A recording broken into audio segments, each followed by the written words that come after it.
Shalom and greetings from Jerusalem. My name is Joan Lippis, or hashtag Joni in Jerusalem, welcoming you to Lunchtime Prayer for Israel. Lunchtime Prayer for Israel is part of the Novea Ministries family. And of course, Novea, you see our little golden burst, is dedicated to filling the earth with the knowledge of God's glory. And you probably hear a sound that you don't usually hear on these videos, and that's my fan, because it is hot in Jerusalem. We've had a terrible heat wave for 2 weeks and another week to go. So I have my ice water, I have my fan, I have the Bible, and most important, I have you. So we are in a series called End Times.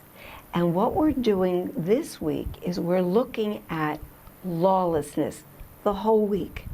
Now, we're going to stop at the end of the week. We're going to pause for 30 days. No, I'm not going on vacation. But the fall feasts of the Lord are coming. And we always want to take time and pray for Israel through the feasts. We want to look at the biblical basis. We want to look at the prophetic basis. How did Yeshua fulfill the holidays? And we want to look at the kingdom perspective. So what? What do those holidays mean to me, especially in this time of lawlessness? So, if you're ready, here we go. Now, last week we focused on Yeshua's prophecy through Luke, who gave us a unique perspective, because it actually was one prophecy, 2 time zones. One, 70 AD, which was only about 40 years later, but then all the way into the future, which is now.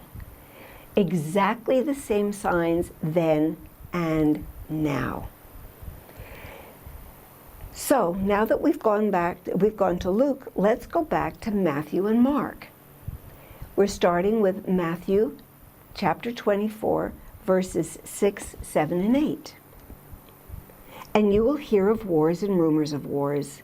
See that you're not troubled, for all these things must come to pass, but the end is not yet.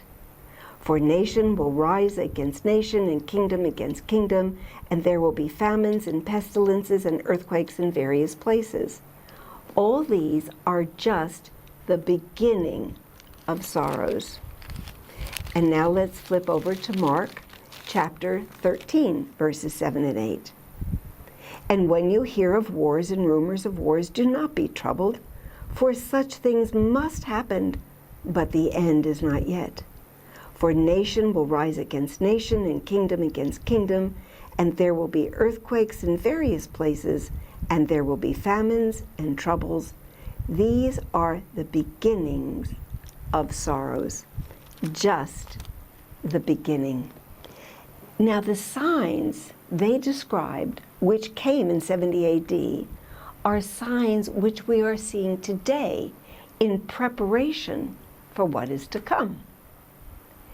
Now, Matthew also records a sign that is descended upon us and throughout the world in extreme measure, and descended quite suddenly.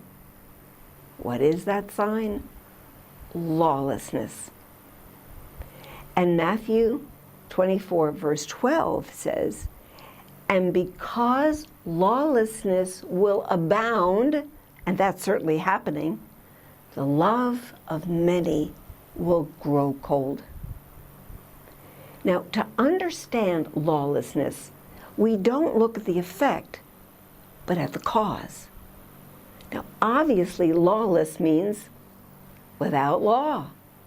So we need to ask ourselves some fundamental questions. What law? Whose definition of law, and who is the lawgiver? Only then can we understand the lawlessness that Yeshua warned would be a sign of the beginning of sorrows. Well, we want to pray for Israel and your nation to recognize and to question lawlessness, the lawlessness that's going on as a sign of the end times. For when they recognize and begin to question, well, then you've got the answer, don't you? Glory to God, we have the answer. And so, with that, I do want to say, Lehitraot and Shalom from Jerusalem.